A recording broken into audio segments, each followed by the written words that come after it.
Okay, here we go. Banishment, we're here again. You guys know the drill. I'm going to ask some questions. We're going to talk for a bit. When it comes time, you will Slack me directly with who you would like to vote for. Okay, so Jerry, I have to begin with you because last night was, I have to bring the jury. I have to bring the jury. I always forget the jury. Thank you. Oh my gosh, beautiful. Oh, it's pink. Pink. It's Wednesday. Aaron, gorgeous.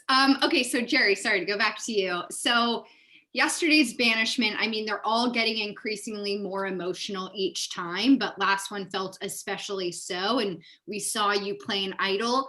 Did you know that after 2 votes with you and Aaron not being the ones going home, that it was kind of, you were on the block once again? What compelled you to use the Idol once again? I mean, it's just instincts. I think I'm lucky enough to have played 3, correctly now, or 4, and it's purely instinct. It's purely guesswork. It's getting vibes, reads from people. I mean, we've had a target on our back, and it's amazing we've even coasted this far. So, I mean, now I'm just a free agent, ready to be swept up by anyone and any old alliance. Sure. So Charlotte, on one hand, Jerry makes a compelling argument. He's a free agent. He can work with anyone. Great to have that in your pocket. However, on the other hand, as Jerry just pointed out, he's now used 4 idols correctly. And that can be very scary to sit next to at the final Banishment. How do you weigh out which will be more important for you? Well, much like you trying to clean the back of your fridge and not always getting to it, I don't know if I'm great at sweeping anything up. Did that answer your question? No, it did not. What's the question? I guess I'm wondering, Jerry's first half do you feel compelled by the argument that he's a free agent, or do you feel nervous by the argument that he's now played 4 idols correctly? I feel both of those things, I guess. I don't know. I don't like either of those options, if I'm being honest. Okay.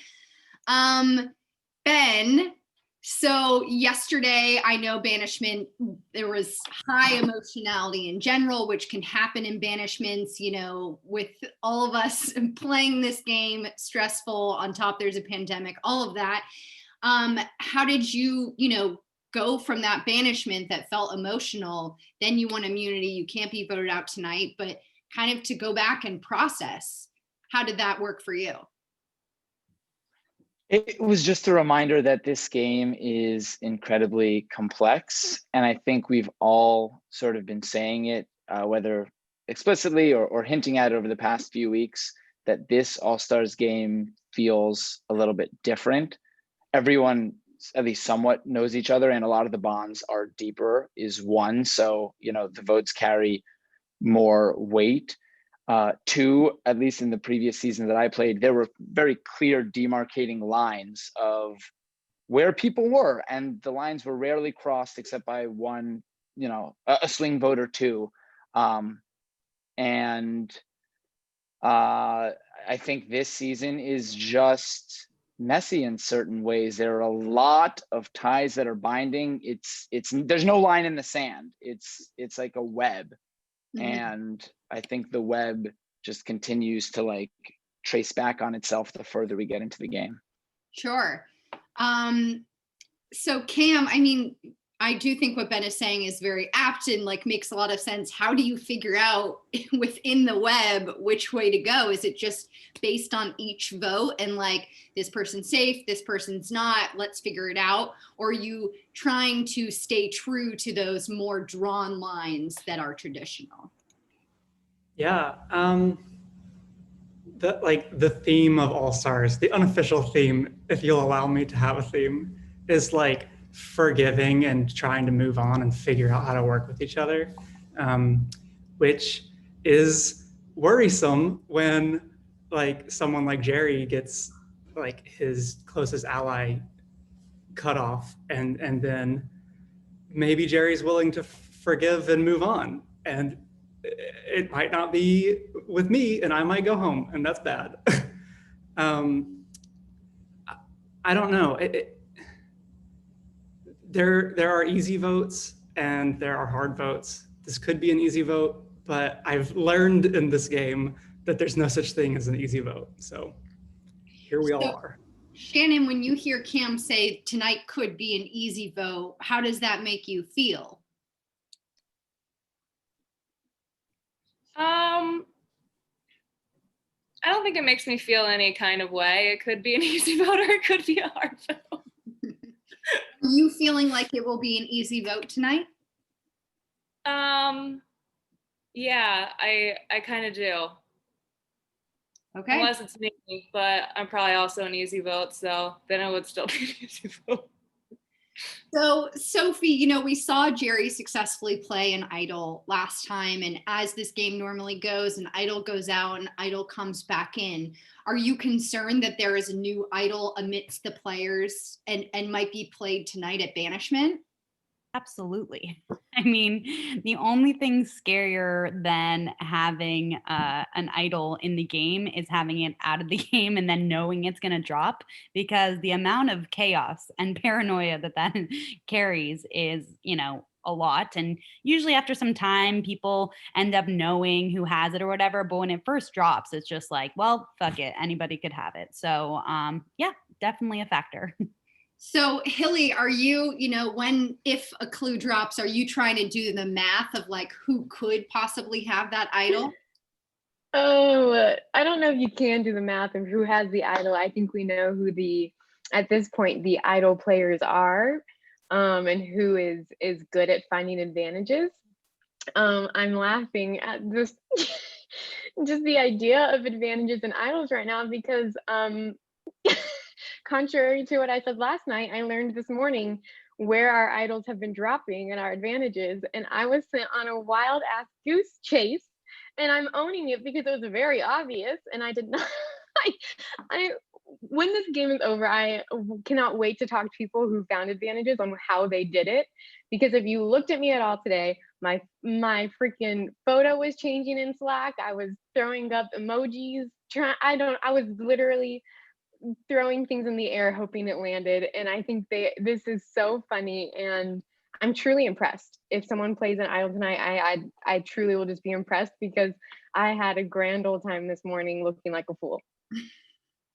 So Jerry, Hilly does bring up something interesting, which is like the game evolves, right? AKA I'm not doing it alone and coming up with small riddles for people to have to figure out. It becomes more complex.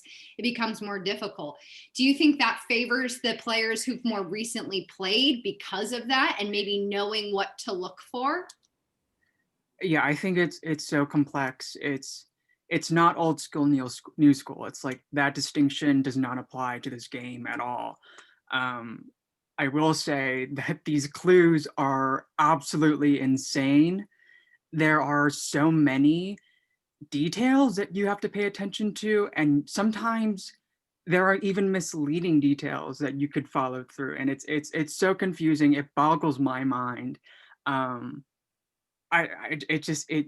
level of difficulty is ramped up, and there's no way to kind of predict that or have a good handle on that. So sure. We would never mislead anyone intentionally ever.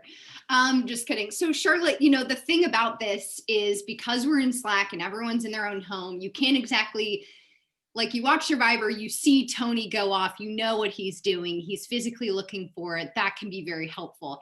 How do you figure out who might be looking for clues? Kind of like, Hilly said she feels that there are obvious people who are clue sniffers, if you will, but how do you figure that out, or maybe prevent someone like the Tony person? We're like, oh, well, let's just follow him around so he can't get it. How do you do that via Slack?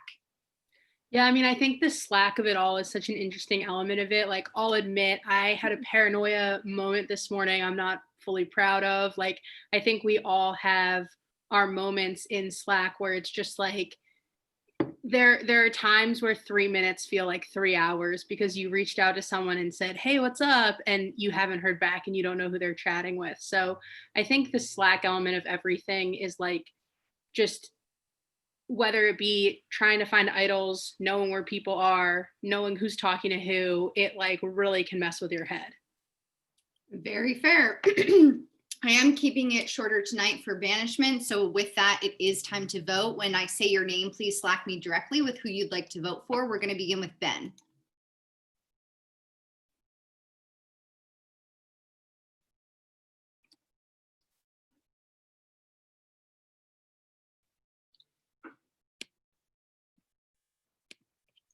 Cam.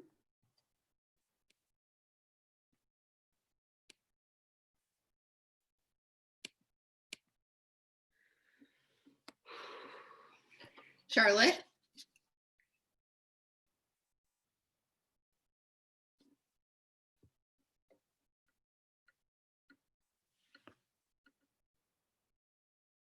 Shannon.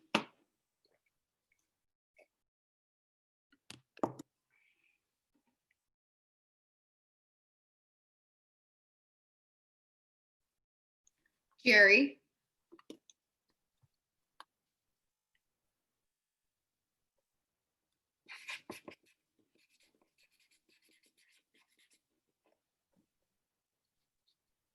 Hilly.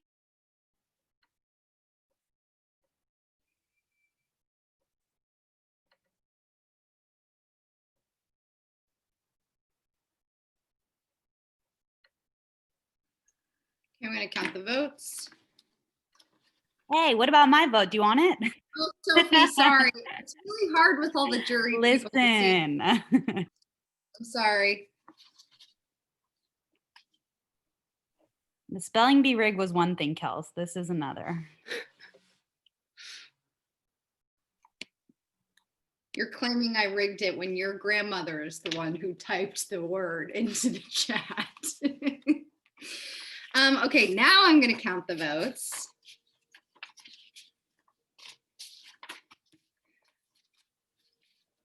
Okay, before I read the votes, does anyone have a hidden immunity idol that they would like to play? If so, now would be the time. Okay, I'm going to ask everyone to pull out their phones, turn their lights on. The light represents your life in this game. Once I read the votes, the decision is final. The player with the most votes will be asked to leave. First vote, Shannon. That's 1 for Shannon. Second vote, Sophie. That's 1 for Shannon, 1 for Sophie. Next vote, Shannon. That's 2 for Shannon, 1 for Sophie. Sophie. That's 2 for Shannon, 2 for Sophie. Jerry. That's 2 for Shannon, 2 for Sophie, 1 for Jerry. Shannon. That's 3 for Shannon, 2 for Sophie, 1 for Jerry. Our fourth jury member leaving us is Shannon. Shannon, I'm sorry, but your quarantine is up. Do you have anything you'd like to say before you go? Sure. I mean, this has seriously been such a blast. Like, I think everyone knows that I just really, really wanted to make the jury this time, and I did it, and I thought I was going to be the merge boot, and I got a little farther than that. So that was very exciting. I am pumped to go hang out with all these people on Ponderosa and everyone else. Like, it's been such a fun time getting to know everyone and playing with all of you, all the producers. You guys are amazing, and thank you for all your hard work.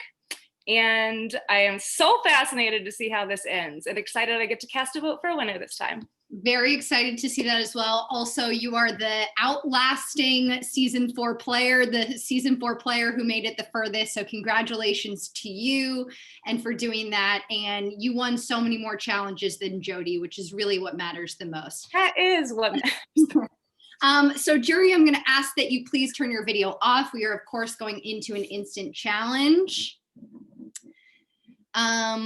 Okay, let me get this.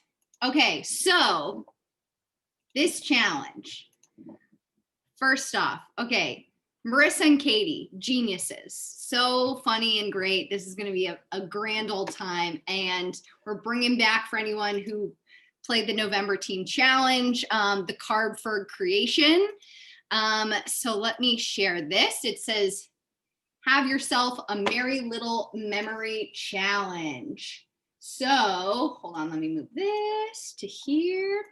Okay, so Marissa and Katie created fake Hallmark movies, and we're gonna play those stories. You guys can take notes during, so if you need paper and pen, you can get it, but wait until I say. You're going to listen and then we'll answer questions. Corey is going to drop for A, B, C, D in the Slack chat. So you'll put that on your phone. So we'll listen to a story. I'll ask questions. However many you get right will be points. And then we will use this board, this creative board that Cardberg has done. And it is whatever player that has the most tiles at the end wins.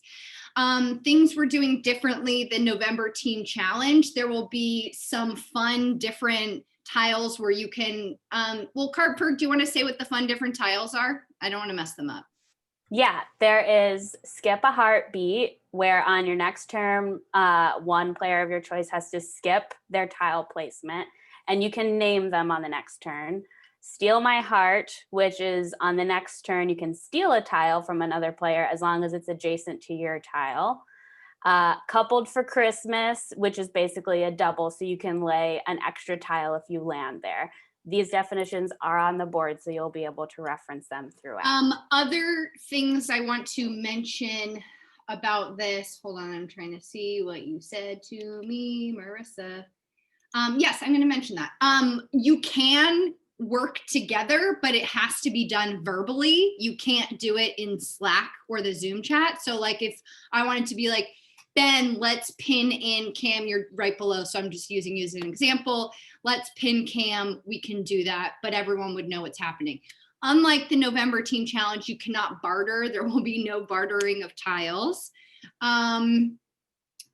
Also, how we're going to determine order is dice again. So everyone get paper, pen, and dice. And we'll roll for you, Hilly. And then the other thing I want to say is Corey made the amazing photoshopped billboard. So it truly was a family affair. And Carby, do you want me to have them roll dice beforehand? Yes, let's do that, and I can share my screen and change their names. Great, I'm gonna stop sharing my screen so that you can share yours. Can I ask a question? Yep. Are the questions about the pictures or about the stories? The story. Okay. No, both. Both. JK. Okay, so the color, which one you wind up getting to be also determines where you start on this board. So in the interest of not well, we can leave it on and we'll just over confuse. I'm just gonna go how I see you guys in order. Charlotte, can you please roll your dice? Okay, that's 10 for Charlotte. Sophie, can you please roll your dice? That's 8 for Sophie. Cam, can you please roll your dice if you found your other dice from last night? Great. I did find it. It was very far underneath the couch. I'm going to roll in this bowl and we're going to see if that works. Okay. Is this 2 and a 5? Okay. Yeah, cool. Ben, can you please roll your foam dice? Oh yeah.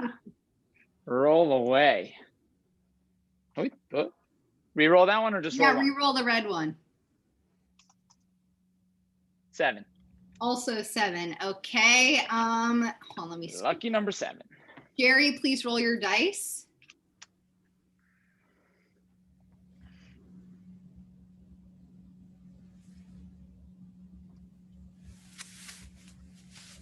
Okay, also 7. And then Hilly, you have no dice. So Ben, will you please roll for Hilly for me? My pleasure. There's no one I would rather. No, I would rather roll for everybody. I wasn't doing anything. All right, I got 8. It's 4 and a 4. Okay, great. So first I'm going to begin with Charlotte. Charlotte, please choose which color you would like to be. Okay.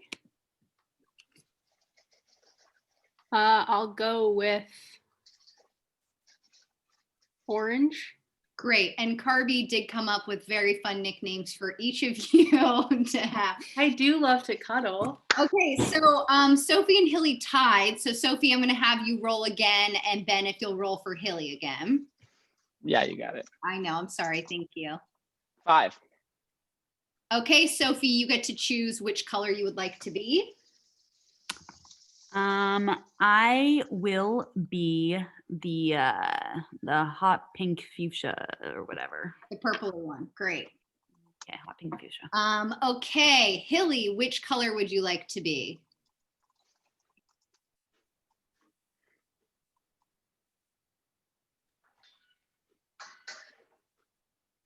Hilly? Hilly's working.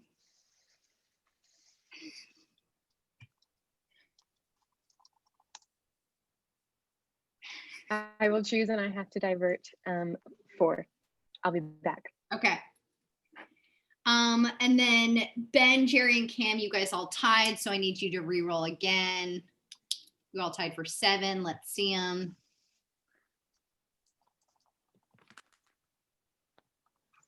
Okay, Ben got 5 that second time. Jerry got 8 that second time, and Cam, let's see.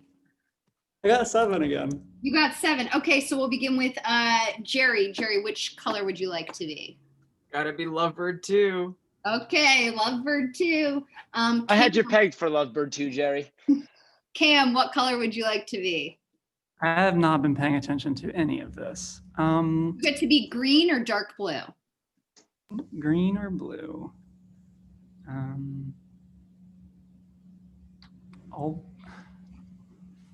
Does it matter? Probably matters. It always matters. I'll be green. Okay, and that means that Ben will start on the blue. Great, okay. So again, Carby's gonna stop sharing this and I'll just go over again how this will work. Wait for Hilly to come back, but I will play either Marissa or Katie's Hallmark movie story. You'll get to look at the poster. You can write down any notes that you want. When it is over, we will ask you questions, multiple choice, A, B, C, or D. You will have time to then answer with your phone. Any questions? And at the end of each round, What channel did you say the things we need to see are in? I believe in Merge. Merge, okay. That's where the letters are, but you're gonna share on your screen like the pictures and stuff. Got it, okay. Okay, and then do you care how we take notes? What do you mean? Does it matter if we type or write or what? Whatever you'd like. And then I DM'd you. and then at the end of each round, we'll know how many points you guys have, and that will dictate how many tiles you get to place. Okay, so let me share my screen and hopefully Hilly comes back.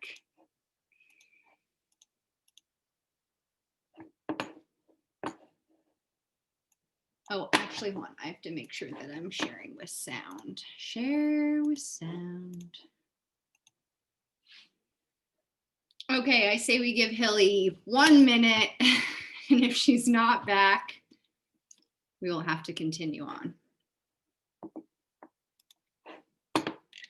I would like to say that Katie and I had the most fun time doing this challenge. It's just, and if you know anyone at Hallmark who's looking to buy some movies and you think these are great, I mean, we wouldn't be mad at it.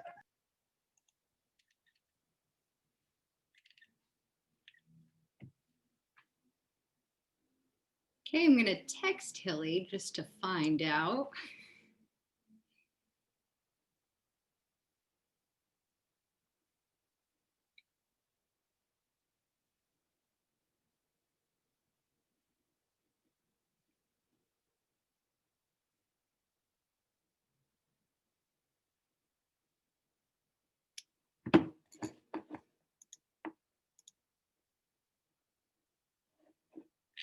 Mm-hmm.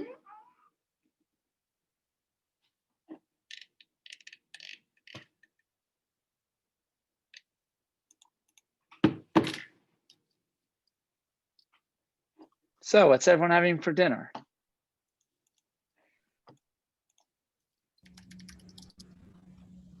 I had a bowl of peanuts before this because I hadn't eaten like anything all day. So there you go. Yay! Okay. Here we go. Let me move this. Okay, here's our first one. Let me find the thing to press play. Princess Beatrice of Virovitica has been boxed in her whole life in her small royal family, being groomed to take over the throne. When King Henrik sadly dies, the princess does not feel ready to take over. She contacts her best friend Laura, whom she roomed with at Oxford, and decides to escape to Laura's small town of Rudolph, Minnesota.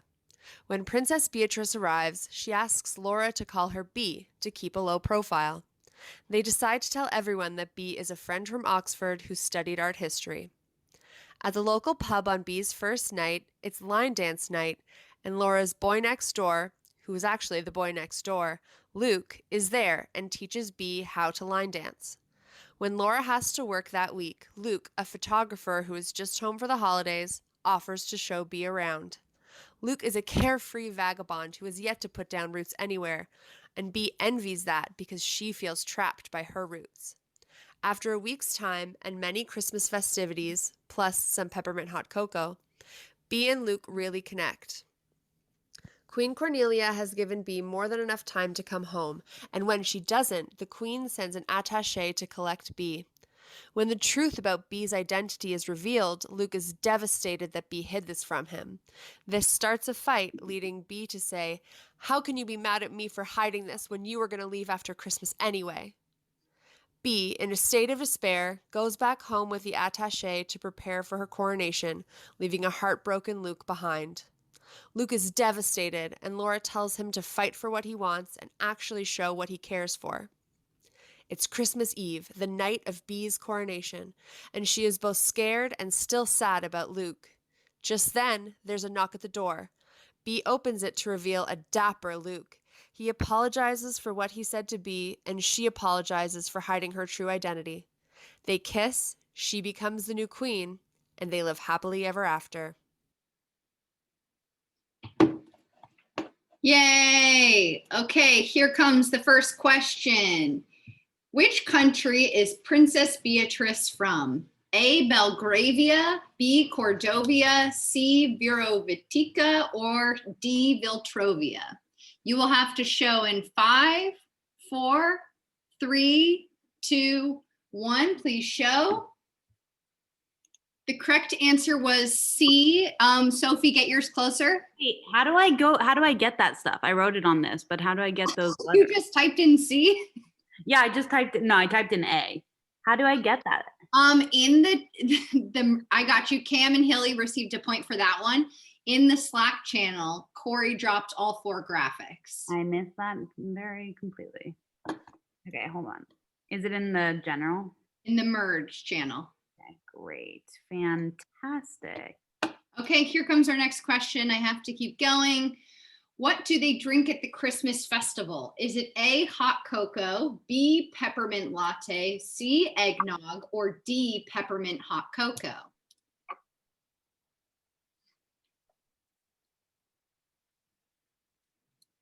You will have to show in 5, 4, 3, 2, 1. Reveal.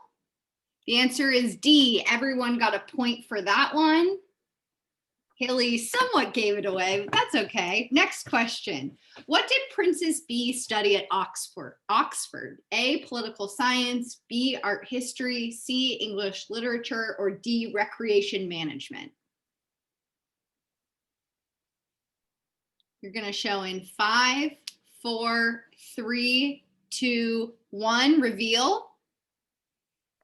The answer was B, so everyone but Hilly got that correct.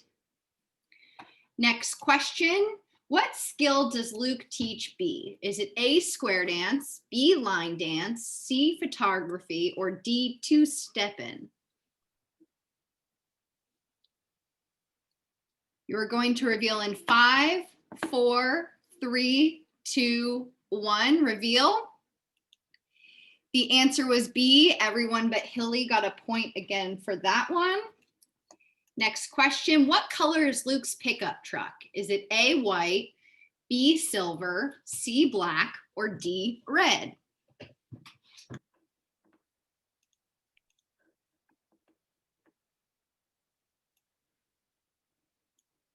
You're going to reveal in 5, 4, 3, 2, 1. Reveal. The answer is A. Everyone but Hilly got a point for that. Okay, tile time for our first challenge. So Carbferg is gonna share the screen, and we will go in that order that I have from the first roll. So this will begin with Charlotte. Charlotte, where would you like to place your first tile? 16. Okay, Sophie, where would you like to place your tile? 104. Hilly, where would you like to place your tile? 146. Okay. Jerry, where would you like to place your tile? 8, please. Okay. Cam, where would you like to place your tile? 90. Okay. And then Ben, where would you like to place your tile? Sorry about that. 152. Okay. Charlotte, where would you like to place your second tile? 40. Okay. Sophie, where would you like to place your second tile? 120. Okay. Hilly, where would you like to place your second and final tile? Made that one burn. 147.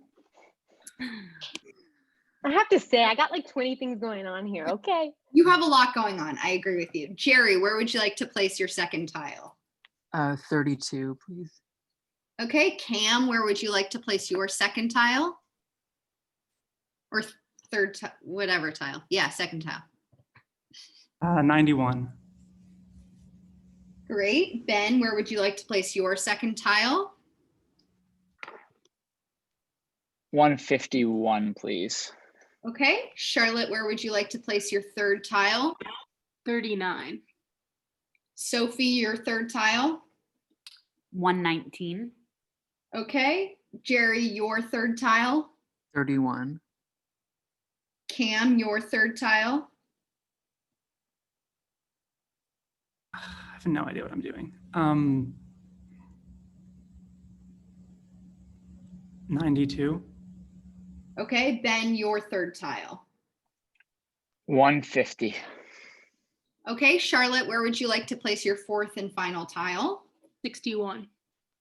Sophie, where would you like to place your fourth and final tile? 118.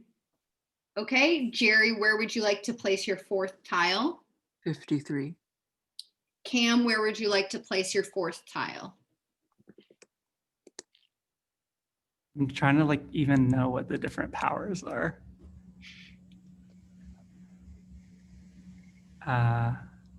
93. Okay. Ben, your fourth and final tile? 158. Great. Jerry, your fifth and final tile? 52. And Cam, your fifth and final tile?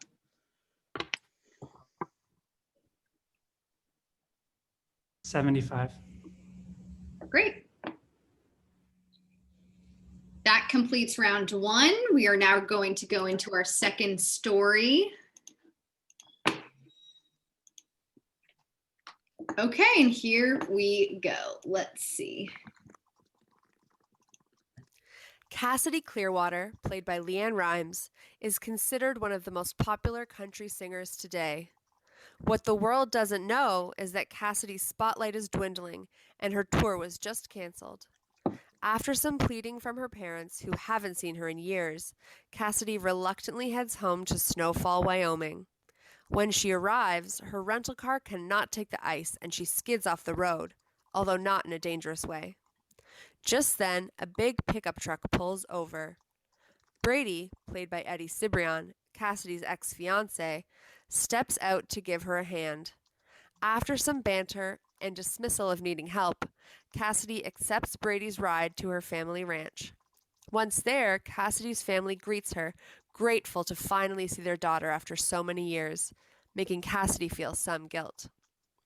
Brady gets back to work, confusing Cassidy. She now learns that Brady is the ranch manager at Clearwater Ranch. During a late night milk and cookie session, Cassidy questions her dad why he never told her that Brady worked there. Her parents didn't think it mattered, since she seemed to never want to come home, hurting Cassidy a bit. During this conversation, we get some exposition that Cassidy's parents weren't thrilled that she wanted to leave Clearwater and they had a falling out. Cassidy and Brady were high school sweethearts and decided to get married, but right before they were supposed to head to Nashville, Brady told Cassidy he couldn't go with her, breaking her heart. Over the course of the next 7 days, and during preparation for the Snowfall Snowball, which is a dance held in the Clearwater Ranch barn every year, Cassidy and Brady spend a lot of time together and reconnect. Cassidy plans to be the big performer this year, which will help bring in funds to help the ranch, which needs it. Just before the Snowfall Snowball, Cassidy's manager Ted, a slick city guy, shows up. Ted clearly threatens Brady since he fits into Cassidy's current life. Ted tells Cassidy that she's been asked to perform at a live Christmas show, but they'd need her the same night as the Snowfall Snowball. Cassidy is conflicted. Does she help her parents save their ranch or save her career? When Brady thinks he hears Cassidy decide to leave, he becomes cold and pulls away. Cassidy accuses Brady of doing the same thing now that he did before. Brady comes clean. He never wanted to hold Cassidy back and broke up with her so she could live her fullest life. Cassidy says, "But my life is only full when you're in it." Ted breaks up this moment to ask what she plans to do, and she's got it.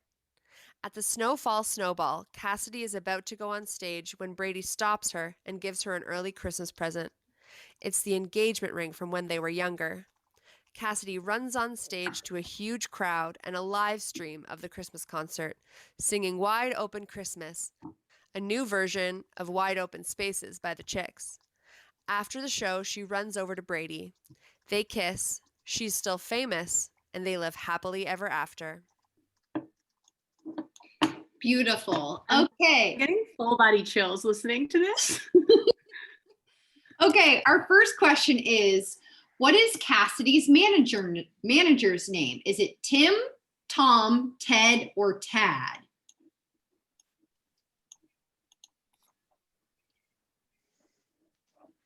You are going to reveal in 3, 2, 1. Reveal. Correct answer was C. Everyone but Jerry got that correct. Next question. What is the name of the family ranch? Is it A, Snowfall Ranch, B, Clearwater Ranch, C, Winterwell Ranch, or D, Rudolph Ranch?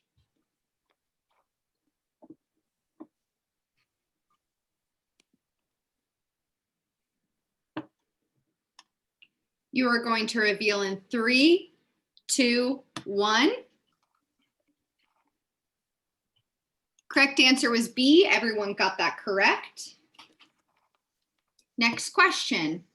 Where does Brady find Cassidy at the beginning of the movie? Is it A, as she steps off the train, B, in the town square, C, at Clearwater Ranch, or D, on the side of the road?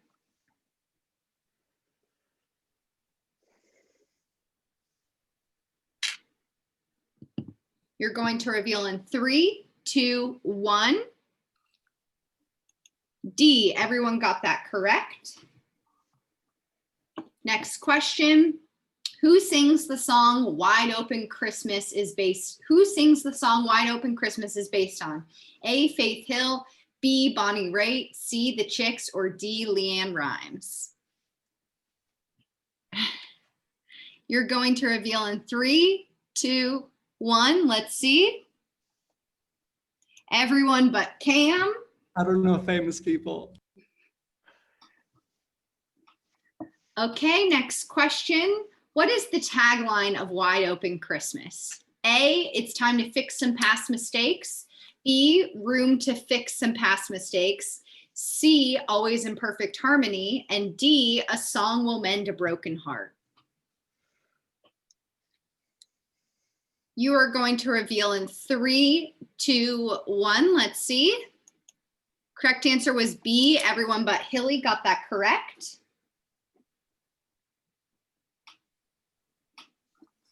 Okay, tile time again.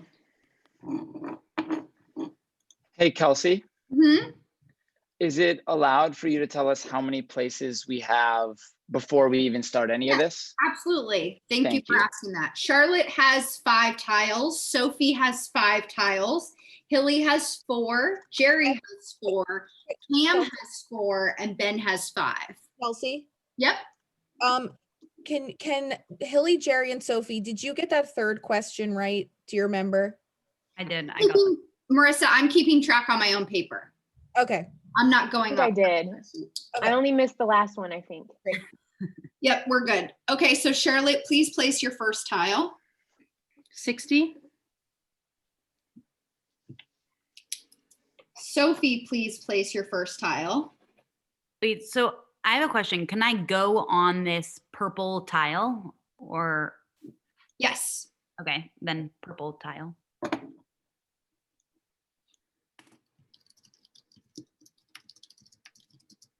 And that one, next turn, one player of your choice must skip one of their tile placements. So who would you like to skip a tile placement on their next turn?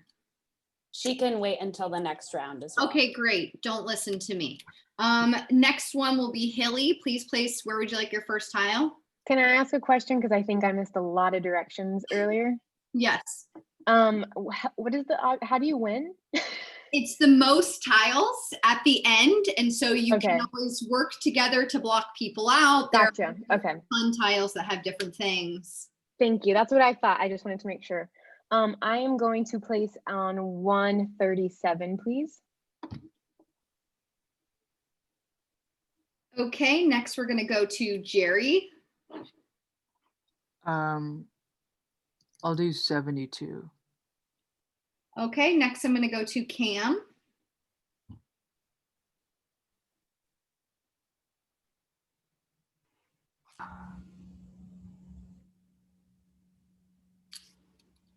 $94.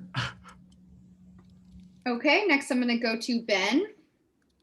If I place on this couple, I get to put another one right away, correct? If you place on which one? Yep. The couple. Yep. So then I'll take the couple and 156, please. Okay, next we're gonna go to Charlotte. Sorry. 59, please. Okay, Sophie. And then I also should do the next turn, one player of your choice. Yep. Miss. I will have that apply to Ben. Sorry, you've gotten every question right so far. Not the first round. Well, not this round either because you're losing your one. And then I'll do, I will do 116. Okay. Hilly, where would you like to place your second tile? 138. Okay, Jerry, where would you like to place your next tile? 71, please. Okay, Cam, where would you like to place your next one?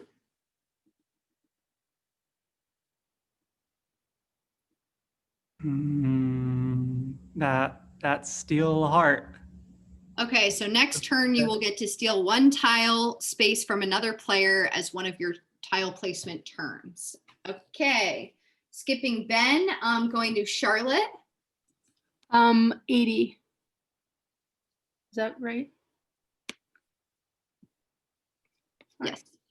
Next going to Sophie. 115. Okay, going next to Hilly. 126. Okay, going next to Jerry. 70, please. Great. Cam, where would you like to steal a tile from and put your tile on top of? I am going to steal Charlotte's top orange tile. Sorry, Charlotte.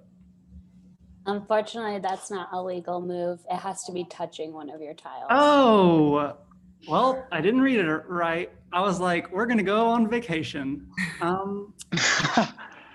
Okay, that changes everything. It means I have to steal one of Jerry's, right? Yes, it And does. it has to be one that's touching mine. It has to go right there. Yes. Oh, I don't like that move. If I had understood that, I would have not done it. That's a dumb move. Okay, next I'm going to go to Ben. To me, Yep. 141, please. Okay, Charlotte, where would you like to place your next tile? 81. Sophie, where would you like to place your next tile? 114. Okay, Hilly, where would you like to place your last tile? The heart, please.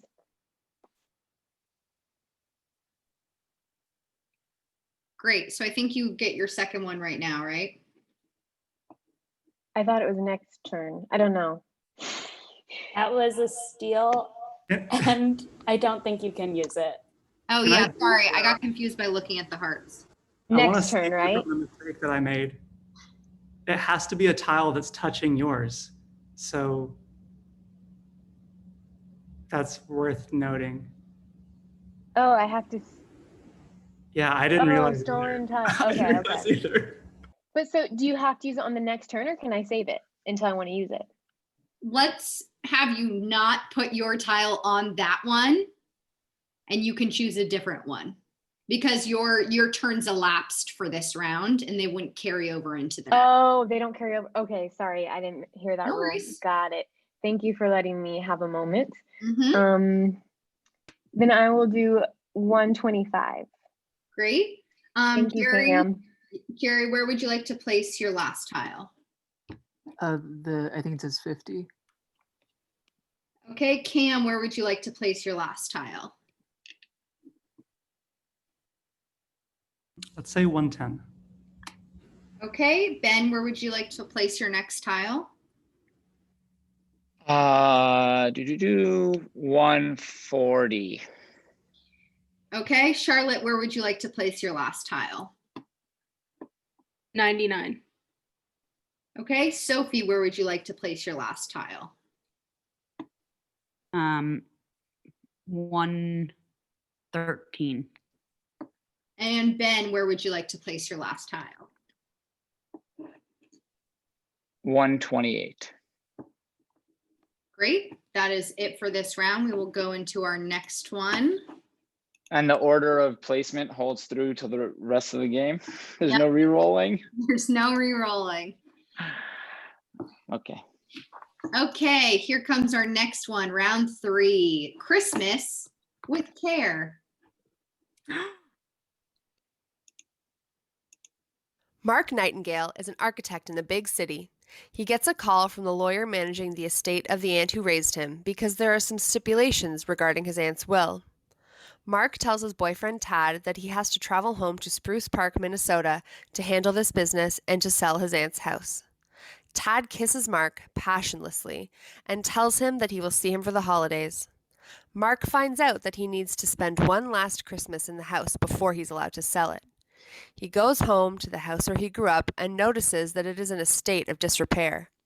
As he's looking around in sadness at the state in which his aunt had been living, Dean approaches. Dean is the next-door neighbor, the town handyman, and had been close with Mark's Aunt Rose.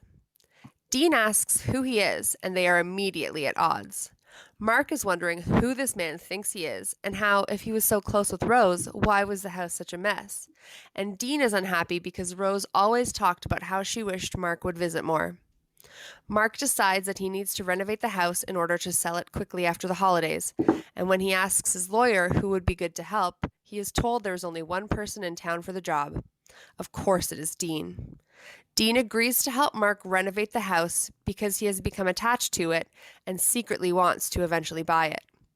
Rose's will also stipulated that Mark had to decorate for Christmas, but since he is renovating, the decorations will all have to be outside. He enlists Dean's help with this as well. What follows is a montage of them buying decorations at a Christmas market, fixing up the house together, getting paint on each other's noses, etc. They are clearly falling in love, but Mark still plans on going back to the city, and Dean still secretly wants to buy the house. Meanwhile, Mark starts to bond with Dean's parents, who are friends with Rose as well and still live in town. Mark starts to rediscover his love of Christmas, and Dean starts to let his walls down. They were up due to a previously ended engagement that we get very little information about, except that the man was named Ken. A few days before Christmas, Tad shows up in town to surprise Mark. He had almost forgotten that he had a boyfriend, and Dean certainly did not know. Tad shows up right as Dean and Mark are flirtily hanging mistletoe, and Dean rushes off, clearly hurt. This is just like Ken. Mark realizes that he is not in love with Tad, and maybe never was, and also that maybe he wants to move back to Spruce Park to design family homes like he'd always planned. He breaks up with Tad and goes to find Dean. It is Christmas Eve, and when he finally tracks him down in the town square, snow starts gently falling. Mark apologizes for not telling Dean about Tad and tells him that Tad is gone and he is really in love with Dean. Dean tells Mark that he has been feeling it too and had wanted to buy Rose's home because to him, it's the perfect home in which to raise a family.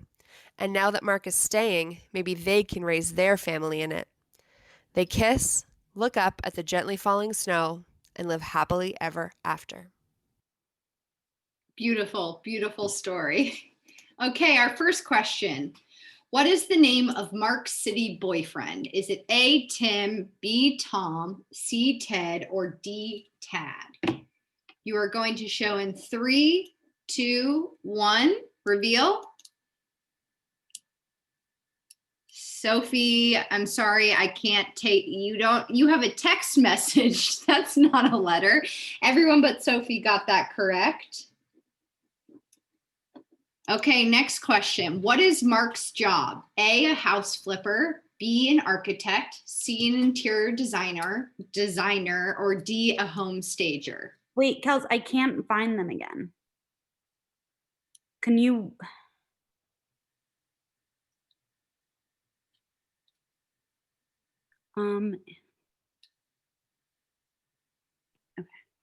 Okay, you're going to reveal in 3, 2, 1, reveal. The correct answer was B, architect. So I see Charlotte, Ben, and Cam who got that. Next question. When Dean starts to let his walls down, what does he reveal? A, he has a previous ended engagement. B, he recently lost his mother. C, his husband passed. Or D, his divorce was recently finalized. You're going to reveal in 3, 2, 1. Let's see. Correct answer is A. Everyone but Hilly got that correctly. Got that correct, rather. Next question. What are the United States and Canadian titles? A, Christmas with Care / Caring for Christmas. B, Caring for Christmas, Christmas with Care. C, Christmas with Care, Caring about Christmas. Or D, Caring for Christmas, Caring about Christmas.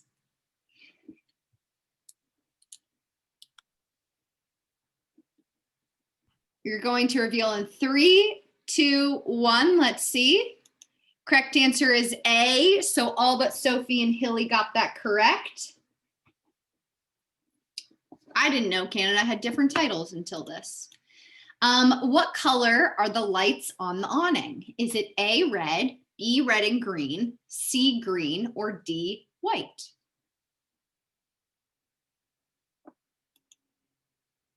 You're going to reveal in 3, 2, 1. Let's see.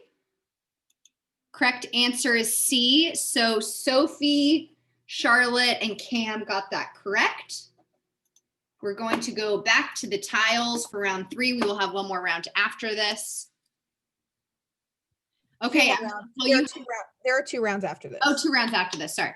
I'm going to tell you how many tiles you have before we begin. Charlotte has 5. Sophie has 2. Hilly has 1. Jerry has 3. Cam has 5. And Ben has 4. Charlotte, where would you like to place your first tile?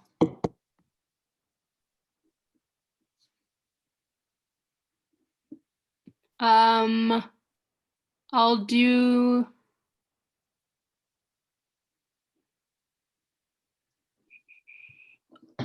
I'll do 38. Great. Sophie, where would you like to place your first tile? The heart.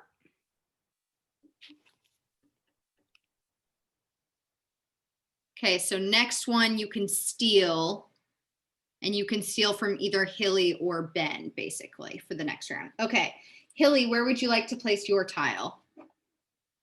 135. Great. Jerry, where would you like to place your tile? 51, please. Cam, where would you like to place your tile?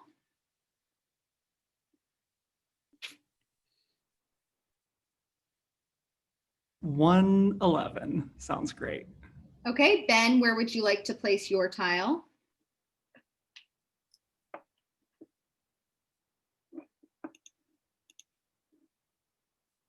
How about 129? Okay, Charlotte, where would you like to place your tile? 15. Sophie, where would you like to place your final tile and then steal a tile? I will.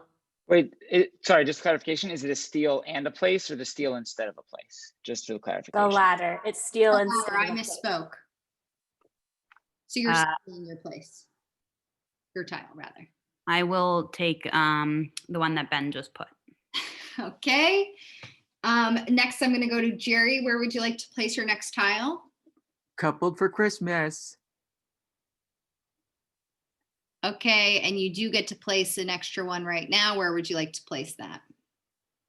Do it at 30. Okay. Cam, where would you like to place your next tile? Let's say 56. Ben, where would you like to place your next tile? 142. Charlotte, where would you like to place your next tile? 41. Jerry, where would you like to place your last tile? 6. Cam, where would you like to place your next tile?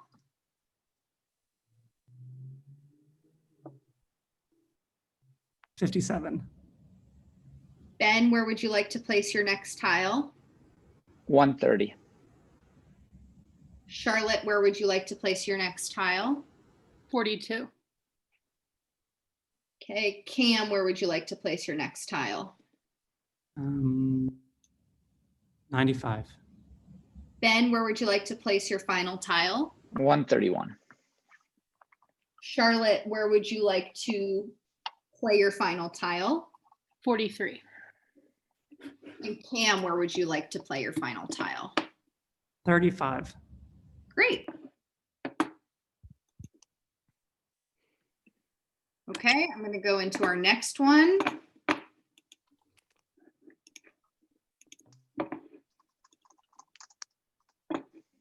A Christmas baked to perfection. Rebecca is a pastry chef in New York, and the holiday season is also her busiest. Rebecca has been hired to bake a cake for the Briarwood wedding, a prestigious family in New York. Rebecca and her friend coworker Tom hope the Briarwoods like the cake because this could put the bakery on the map. The bride, Belinda Briarwood, and her fiancé, James Francis, come to test flavors. And Belinda says all she's ever wanted was a Christmas wedding. Her brother Travis was supposed to help choose a flavor, but is late as usual. Just then, the dashing Travis Briarwood enters the bakery, but his arrogance immediately turns Rebecca off. Belinda tells Rebecca that Travis will be the point person for this aspect of the wedding, and she also would like a few dozen mini cakes for the reception as well. Rebecca plays it cool, while inside she is freaking out by the amount of work that has to be done in 3 weeks' time. Oh, I forgot to mention, the wedding is in 3 weeks. Travis hangs back after Belinda and James leave and tells Rebecca he is happy to help any way he can, then winks and leaves. Rebecca gets home that night and gets a call from her mom for the nightly Hanukkah candle lighting. During Hanukkah, Rebecca's family always lights candles together, and this is the first night. Rebecca tells her mom how she is to now put up with this bad boy while baking so many cakes to impress his family. As any good Hallmark mother does, Rebecca's mom tells her, "You'll do great, sweetie. They'll be so impressed by you." Rebecca feels invigorated to take on this endeavor. Travis shows up the next day and says he's ready to be put to work to help Rebecca in any way she needs. Rebecca is pleasantly surprised. She didn't take him as being so helpful. Travis reveals that his sister means the world to him, and he wants to make her special day important. He also says Christmas is her favorite day of the year, which by the decorations at the shop seems to be Rebecca's as well. Rebecca tells Travis she's actually Jewish but decorates for everyone else. Travis is intrigued by Hanukkah. Seemingly, he has never spoken to a Jewish person before this. Over a montage, we see Travis come by the shop and help Rebecca every day. Cakes are made, flowers thrown at each other, and a romance is also baking in the process. It's the last night of Hanukkah, and Rebecca tells Travis she's going to her family's house, and he asks if he could join. He'd love to learn more about Hanukkah. Rebecca brings him home, and her family is cavilling that Rebecca found a man. Rebecca whispers that they're just friends, but secretly, we know that's not true. Early one morning, Travis sneaks into the shop to surprise Rebecca by baking her a Hanukkah cake. But while it's baking, he falls asleep and wakes up to alarms going off. Rebecca rushes into a fire in her kitchen, ruining the cake she's already completed. Travis explains himself, but Rebecca is devastated and asks Travis to leave. Travis feels terrible and knows he has to fix this. Rebecca is about to tell Belinda she cannot make the cake when Travis runs in and stops her and tells Belinda the cakes will be ready in time. Travis brings Rebecca to his family's Manor's kitchen and says, while he has her shop fixed, she has this kitchen at her disposal. He's also prepped some of her cake recipes that he learned from her. He wants to do everything he can to make it up to her because disappointing her is the worst thing he could do. Rebecca is touched and says they should get started. They finish baking in the nick of time, and at the wedding, Travis asks Rebecca to dance because obviously she has been invited to the wedding now. She tells him that he is the best Hanukkah gift she could ever ask for. They kiss, they eat cake, and live happily ever after. Brava. Okay, here we go into our first question. What is the name of the family Rebecca is baking for? Is it A, Harwood, B, Briarwood, C, Holbrook, or D, Bancroft? You're going to reveal in 3, 2, 1. Please reveal. The correct answer was B. Ben, I can't see yours. I think it's B. Okay, thank you. So Charlotte, Jerry, and Ben are the only ones who got that. Next question. How long before the wedding does Belinda choose her cake? A, 8 days, B, 2 weeks, C, 3 weeks, or D, 1 month?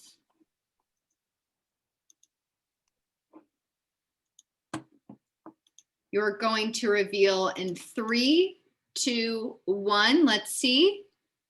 Correct answer was C. You all got that correct. Next question. What do Rebecca and Travis throw at each other during the montage? Is it A, sugar, B, butter, C, flour, or D, nutmeg? You are going to reveal in 3, 2, 1. Correct answer is C. Everyone got that correct. Next question. How does Rebecca's family react to her having found a man? A, they are plotzing. B, they are schwitzing. C, they are kvetching. Or I'm not saying it right. You're going to have to help me, Ben. And D, they are No, you got them kvelling? all right. Good job. There should be E, all of the above, though, if you know a Jewish family. Okay, you're going to reveal in 3, 2, 1. Correct answer was D. Everyone but Hilly got that. They are kvelling. Okay, next question. How many candles on the menorah are lit? A, 9, B, 8, C, 7, or D, 6? You're going to reveal in 3, 2, 1. Reveal. Correct answer is A. Everyone but Hilly got that one correct. Oops. Okay, we go back to our tiles and then we will have one after this. Charlotte, begin with you. Where would you like to place your first tile? 44. Sophie, where would you like to place your first tile? I will do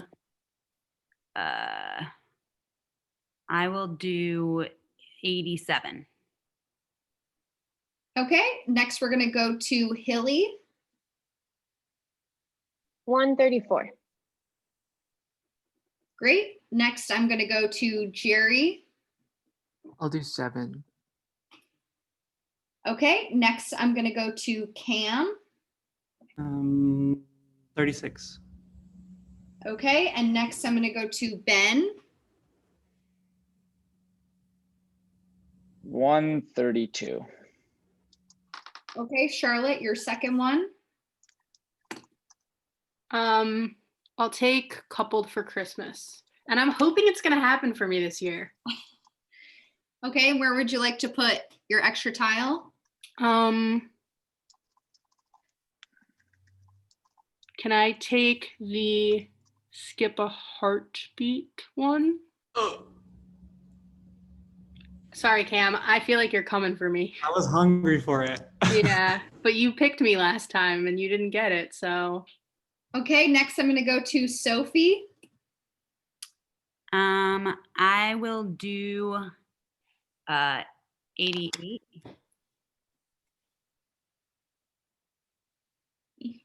This work. Next I'm gonna go to Hilly. 122. Okay, next I'm gonna go to Jerry.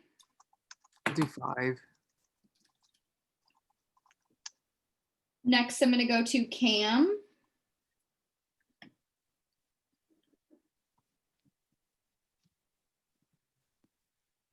$96. Okay, Ben. 133. Okay, next I'm gonna go to Charlotte. I think I have to make someone skip, right? Yep. Okay.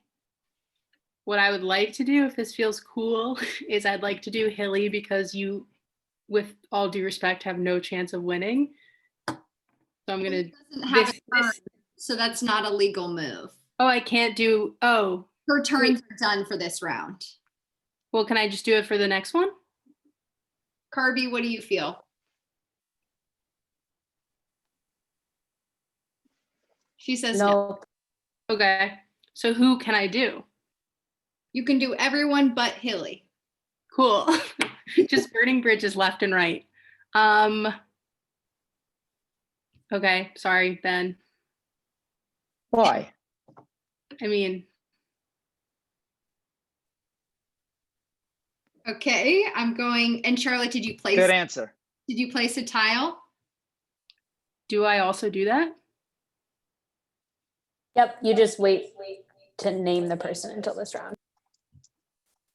Okay. So I'm placing a tile. Correct. 18. Okay, Sophie, where would you like to place your next tile? I will do 98. Okay, Jerry, where would you like to do your next tile? I'll do 49. Cam, where would you like to do your next tile? I'll just get a quick count. 12 sounds good. Ben, I'm skipping you. Charlotte, where would you like to do your next tile? 19. Sophie, where would you like to place your last tile? I will do 101 or 100, sorry. Okay, Jerry, where would you like to place your next tile? I'll do 28. Cam, where would you like to place your last tile? 13. Okay, Ben, where would you like to place your tile? 144. Charlotte, where would you like to place your last tile? 20. Jerry, where would you like to place your last tile? I'll do 4. Okay, and Ben, where would you like to place your last tile? 143. Okay. You're going to go into our final round. I have to go. But good luck. Bye, Hilly.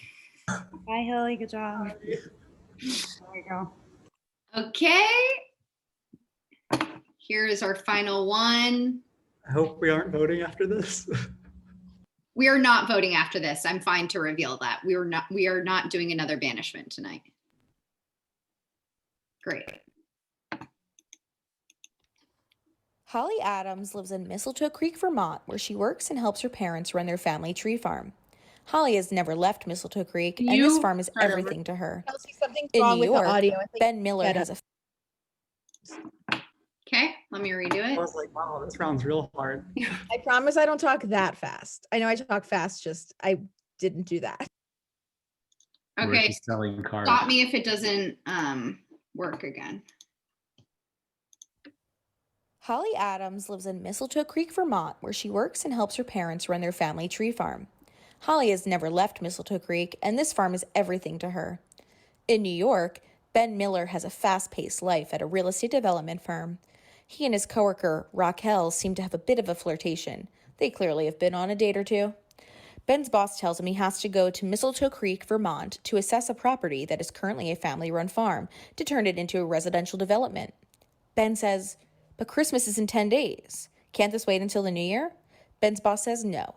This deal needs to be closed before the new year. Ben heads to Mistletoe Creek, and as he gets off the train, he slips and falls. Holly runs over to him and kindly helps him up. There's definitely a little chemistry here. Holly asks Ben why he's in town. He explains he's there to assess this local family tree farm. This is all news to Holly, who rushes home and questions her parents.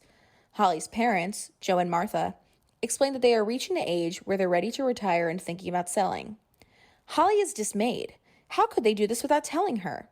Meanwhile, Ben is uncomfortably standing quietly in the kitchen the whole time. Ben tells the family he will make sure they get a fair price. Holly says, "What's the price you would put on family?" She rushes out and goes to the stables. Ben finds Holly brushing her horse, Ivy.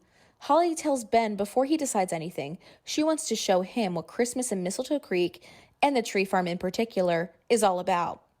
She is in charge this year of all of the events and has a lot of plans for the farm's future. Ben reluctantly agrees, but says he's not much of a Christmas guy. We learn that Ben's parents died when he was 19 and doesn't have much family. Holly then offers to take Ben around during the festivities. After some of the festivities, including the tree decorating contest, the gingerbread gauntlet, and the tree trail, Ben starts to understand the true meaning of Christmas and also is bonding with Holly and her family. Holly's best friend Jenny owns the local cafe, because there's only one in this town. And after Jenny has seen Holly with Ben, it's clear to her that Holly likes Ben, and that Ben likes Holly. Holly obviously blushes and pretends not to. Just then, a glamorous woman arrives in the cafe and tries to order some bland, non-Christmassy drink. Ben walks in excited to see Holly. But when he catches sight of Raquel, the glamorous woman, she does a double cheek kiss and jealousy ensues. Raquel claims she's there to surprise Ben and help with the sale. Holly rushes out, embarrassed for ever letting her guard down. Ben can't seem to get to explain himself, even though that would have solved this whole problem, and proceeds to talk to Raquel. Ben brings Raquel to the final event on Christmas Eve, the Adams annual tree lighting, where everyone in town gathers to help light the largest tree. While there, Ben can't seem to take his eyes off Holly, while Holly is focused on convincing her parents to let her run the farm. Raquel sees how Ben looks at Holly and admits it's obvious he likes her, and she tells him if he doesn't tell her how he feels now, he'll lose her forever. Ben goes to make a call. Holly looks for Ben and then sees him with her parents, where they're signing some papers. She rushes over and asks how they could do this. Ben says it's not what she thinks. He called his boss and told him how important this farm is to the town of Mistletoe Creek, and how they should invest in it and help it thrive instead of tearing it down. Holly is overjoyed. Ben says that since he brought the investment, he will be the liaison between the farm and the company. Ben says, "I guess you're stuck with me." Holly replies, "I wouldn't have it any other way." They kiss, she has her farm, and they live happily ever after. Oh, it's so good. Okay, first question. What is Holly's horse's name? What is Holly's horse's name? You're going to reveal in 5, 4. Oh, hold on. Let me turn this person's iPhone off. You're going to reveal in 3, 2, 1. Let's see. Correct answer is A. Everyone got that correct. Next question. What does Jenny own? A, a gift shop, B, an antique store, C, a cafe, or D, a diner? You're going to reveal in 3, 2, 1. C, everyone got that correct, a cafe.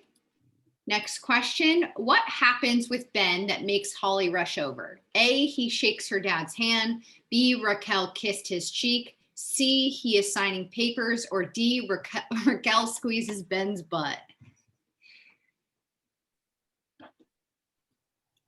You're going to reveal in 3, 2, 1. Please show. Correct answer is C. Everyone got it correct. I wish it was D. We do.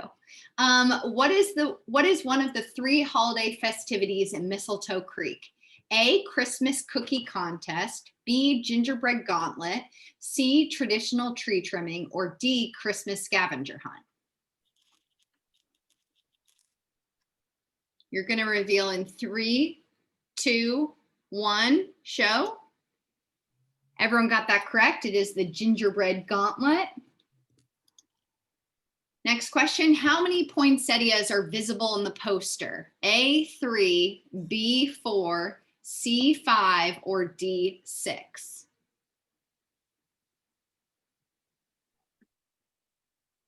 You're going to reveal in 3, 2, 1. Please show.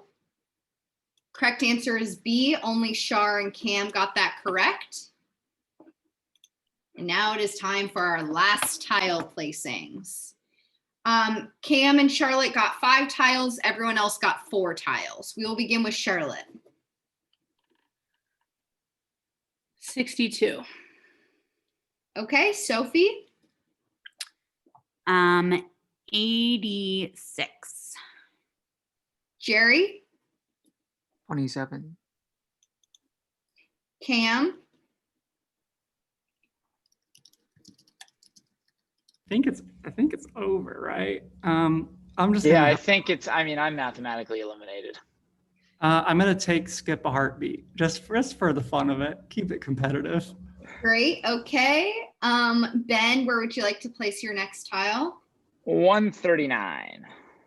Okay. Charlotte, where would you like to place your next tile? 21. Sophie, where would you like to place your next tile? 68. Jerry, where would you like to place your next tile? 3. Cam, where would you like to place your next tile, and who would you like to skip a turn? Y'all are making me count so much.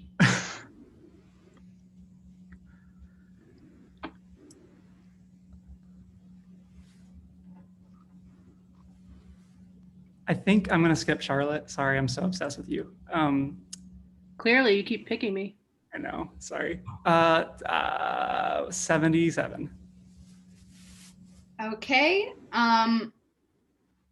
Ben, where would you like to place your next tile? 149, please. Okay, skipping Charlotte. Sophie, where would you like to place your next tile?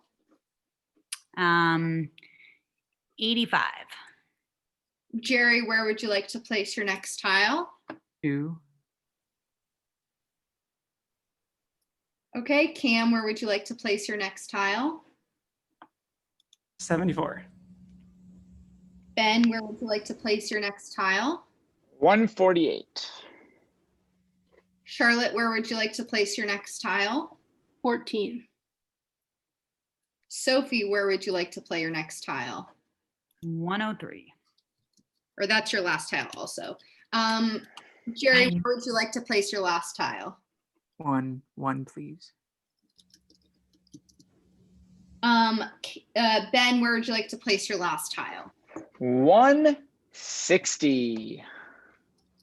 Okay, Charlotte, where would you like to place your final tile? 22. Okay, and Cam, where would you like to place your last tile? 108. Okay, my brain hurts. Kirby, do we have to do a rough count?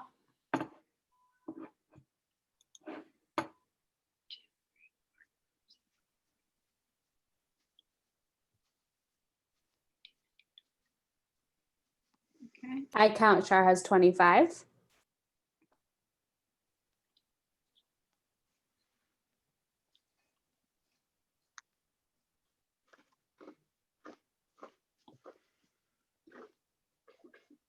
And Cam 23.